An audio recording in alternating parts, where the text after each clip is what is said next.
ये लोएड का inverter model split AC है और ये कूलिंग नहीं कर रहा है एसी। वो 15 दिन पहले ही हमने यहाँ से आउटडोर शिफ्ट किया था और इसकी वायरिंग में भी जॉइंट लगाया था।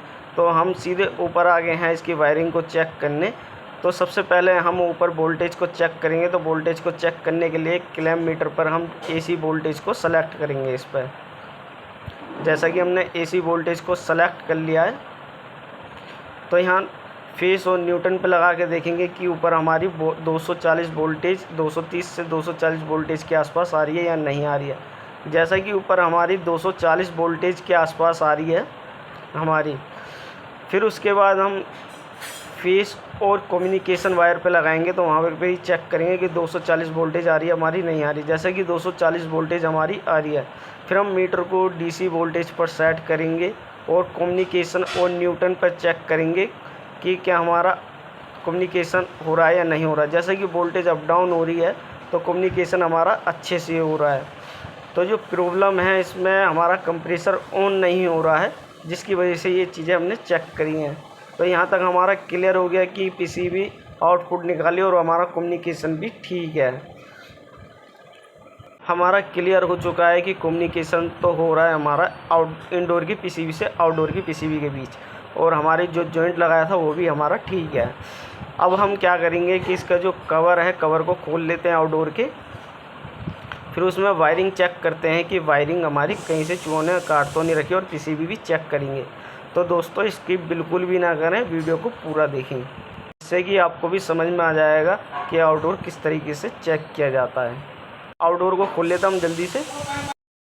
दोस्तों एक बात का ध्यान रखना आप कि कभी कभार क्या होता है कि डिस्प्ले पे एरर शो नहीं करता है, वो आउटडोर की पीसीबी में एरर कोड शो करता है। तो हमारा इंडोर की पीसीबी पर कोई एरर कोड नहीं मिला है इंडोर के पास, तो हमने आउटडोर पर चेक करेंगे कि आउटडोर में कोई एरर कोड तो नहीं शो कर रहा है आउटडोर की पीसीबी।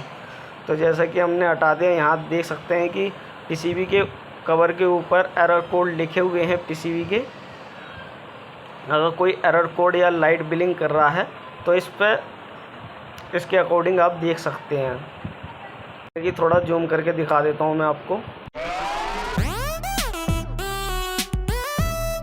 ये ज़्यादा लंबी ना हो इसलिए आउटडोर को खोल लेते हैं पूरा।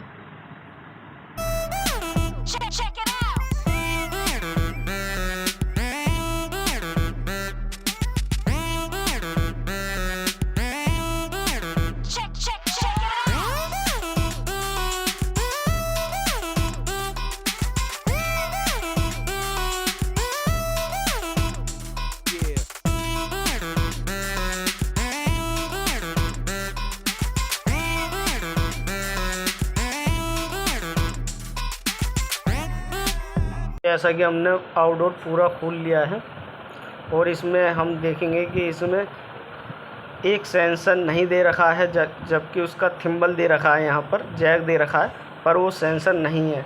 इसमें हमारे डिस्चार्ज सेंसर है और कंडेंसर कोयल सेंसर है, और इसमें एयर सेंसर नहीं है जो बाहर का टेम्परेचर को सेंस करता है, वो वाला सेंसर नहीं दे रखा है। इसमें सिर्फ थिम्बल उसका जैक दे रखा है यहाँ पर।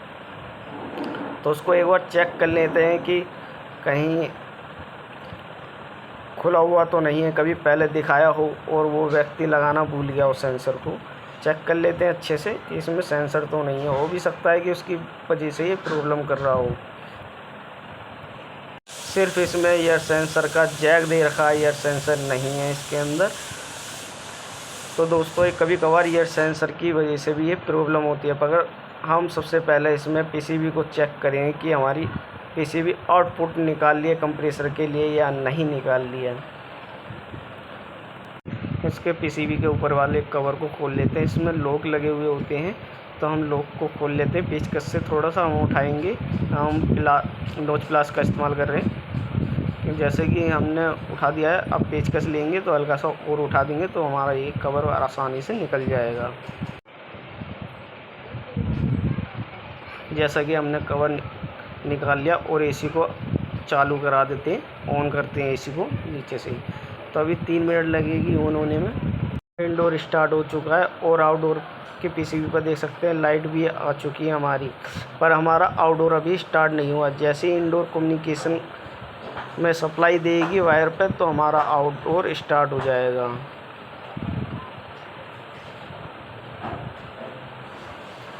जैसा कि हमारा आउटडोर स्टार्ट हो चुका है, तो कंप्रेसर इसका स्टार्ट नहीं हुआ है, तो मैं इसकी पीसीबी किस तरीके से चेक करते हैं कि हमारी पीसीबी आउटपुट निकाल लिए या नहीं निकाल लिए, ये भी है हम इसी वीडियो में बताएंगे। तो स्किप ना करें और देखते रहें कि किस तरीके से चेक करते हैं। तो हम मीटर को सबसे पहले डीसी वोल्टेज पर सेट करेंगे। जैसा कि हमने डीसी वोल्टेज पर सेट कर लिया मीटर को, और बारी से VUW में हम बारी से लगाएंगे, जिससे कि हमारी वोल्टेज अप डाउन होनी चाहिए। जैसे कि हमारी वोल्टेज अप डाउन हो रही है डीसी वोल्टेज, बारी से लगाने के लिए अब हमने W पे लगाया है, तो देख सकते हैं कि बारी से अप डाउन हो रही है। फिर हमने V पे लगाया है,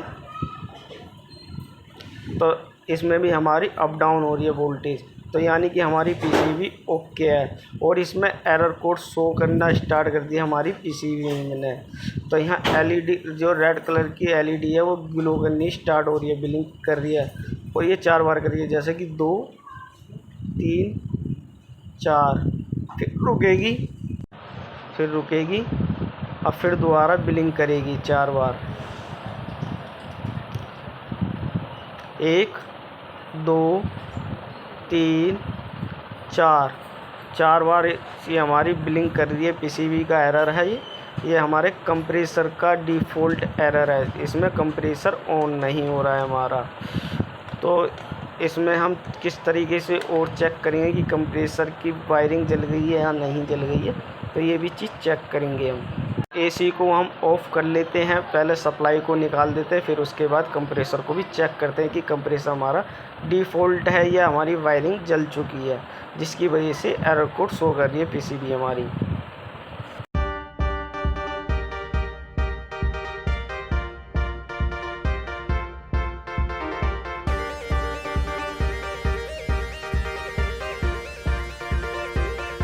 पीसीबी के कवर पे भी दिखा देता हूँ, उस पर भी एरर कोड लिखा है कि 4 का। थोड़ा सा जूम करता हूँ मैं, फिर आपको बताता हूँ कि क्या लिखा है उस पर और क्या अर्थ है इसका। जैसा कि थोड़ा जूम करा मैंने, तो यहाँ 4 पे देख सकते हैं आप कि 4 बार LED ब्लिंक कर रही थी, तो 4 बार, तो इस पर कंप्रेसर स्टार्टिंग अब नॉर्मल लिखा हुआ है। तो इसका मतलब यह था हमारा कंप्रेसर ख़राब हो चुका है या वायरिंग जल चुकी है या हमारा शॉर्ट हो चुका है कंप्रेसर, जिसकी वजह से प्रॉब्लम कर रहा है।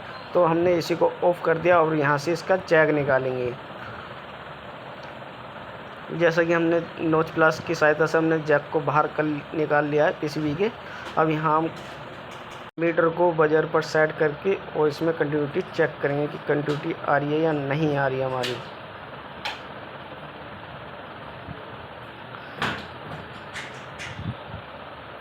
तो अच्छे से चेक करेंगे हम इसको। जैसा कि हमने लगा दिया और लाइट भी जला दी दोस्तों। तो हम यहाँ बारी से लगाएंगे कि कंटिन्यूटी आ रही है या नहीं आ रही है। अब हम चेक करेंगे, जैसा कि हम सबसे पहले हम इन पे ही लगा के देखेंगे कि हाँ बज रहा है या नहीं बज रहा। जैसा कि अब हम बारी से लगाएंगे इसके हर कोने पे, जैसा कि आ रही है हमारी कंटिन्यूटी इसमें, और दूसरे वाले में भी चेक करेंगे। इसमें नहीं आ रही है, एक में नहीं आ रही है और 2 में आ रही है हमारी। तो इसमें क्या हमारा वायरिंग शॉर्ट है कहीं ना कहीं इसमें। तो हम वायरिंग को चेक करेंगे।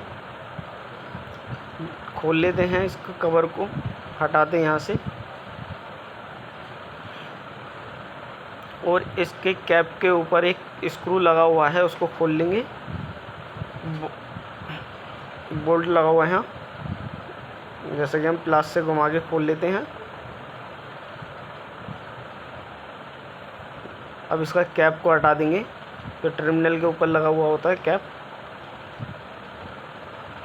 और आप जैसे कि देख सकते हैं कि यहाँ वायरिंग जल चुकी है, जिसकी वजह से यहाँ कंटिन्यूटी नहीं आ रही है। तो बहुत ज़्यादा वायरिंग जल चुकी है इसकी, और थोड़ा मैं जूम करके दिखाता हूँ।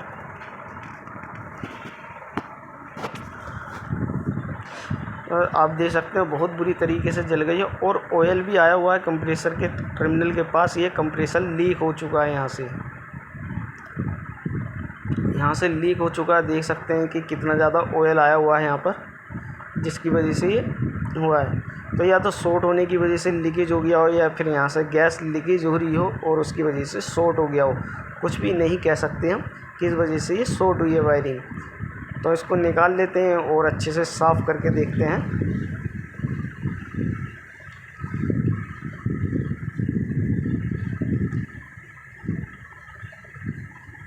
जैसा कि हमने टर्मिनल को बाहर निकाल लिया है, अब इसको भी खींच लेते हैं थिम्बल को, इसके वायरिंग को अलग कर लिया हमने कंप्रेसर की टर्मिनल पे से।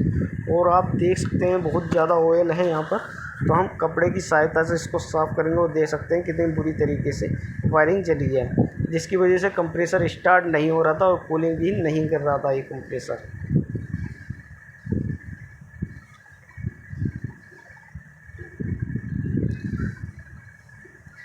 तो देख सकते हैं बहुत ज़्यादा ऑयल आ रहा है इस पर। तो इसको हम कपड़े से साफ़ कर लेते हैं और यहाँ पर भी लीकेज चेक करेंगे कि कहीं हमारा कंप्रेसर लीकेज तो नहीं है।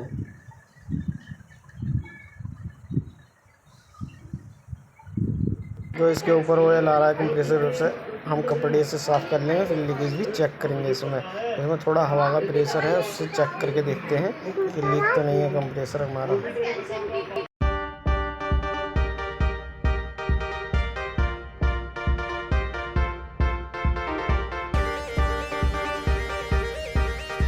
जैसे कि हमने अच्छे से साफ़ भी कर लिया इसको कंप्रेसर को, और देखते हैं कि कहाँ पर लीकेज तो नहीं है इसके अंदर, जो कि ऑयल आ रहा था। तो मैं आपको दिखा देता हूँ, इसमें लीकेज भी है कहीं, बहुत माइनर सी लीकेज है इसमें कंप्रेसर के टर्मिनल के पास। थोड़ा सा जूम करता हूँ फिर आपको दिखाता हूँ कौन सी जगह है लीकेज कंप्रेसर। ये मार्क वाली जगह है, इस जगह से बहुत माइनरी लीकेज है यहाँ पर, जिसकी वजह से ये कूलिंग नहीं कर रहा है और ये शॉर्ट भी हो चुका है कंप्रेसर हमारा। कि शॉर्ट सर्किट जो हुआ है वो गैस की वजह से हुआ है। ये शुक्र है कि ये फटा नहीं है कंप्रेसर, नहीं तो ये फट भी सकता था इस कंडीशन में। तो जिसकी वजह से ये वायरिंग भी जल चुकी है इसकी। यहाँ से लीकेज है तो कंप्रेसर चेंज करेंगे इसमें, तो ऑप्शन कोई और नहीं रह जाता, कंप्रेसर ही चेंज करना है सीधे। और फिर इसमें गैस चार्जिंग कर देंगे तो पहले जैसा हो जाएगा हमारा एसी को। जो मैं बता देता हूँ, इस एसी को लिए हुए अभी 2 साल भी पूरे नहीं हुए हैं, सिर्फ 1 साल 6 महीने हुए हैं, और 1 साल 6 महीने में ही कंप्रेसर इसका लीक हो गया है एसी का। हमारे कंप्रेसर की वजह से ही प्रॉब्लम थी इसमें, जो कूलिंग नहीं कर रहा था। जैसे हमने खोला था वैसे ही इसको फिट कर देंगे और अब कंप्रेसर की वायरिंग को लगा देते हैं। दोस्तों, इस तरीके से आप एसी को चेक कर सकते हैं कि आपकी पीसीबी ख़राब है या कंप्रेसर ख़राब है। अगर हमारी वीडियो में ये नॉलेज आपको अच्छी लगी हो तो हमारी वीडियो को लाइक, शेयर और कमेंट करें। और अभी तक आपने हमारे चैनल को सब्सक्राइब नहीं किया है तो अभी सब्सक्राइब कर लें, जिससे कि आने वाली वीडियो का नोटिफिकेशन आपको मिल सके।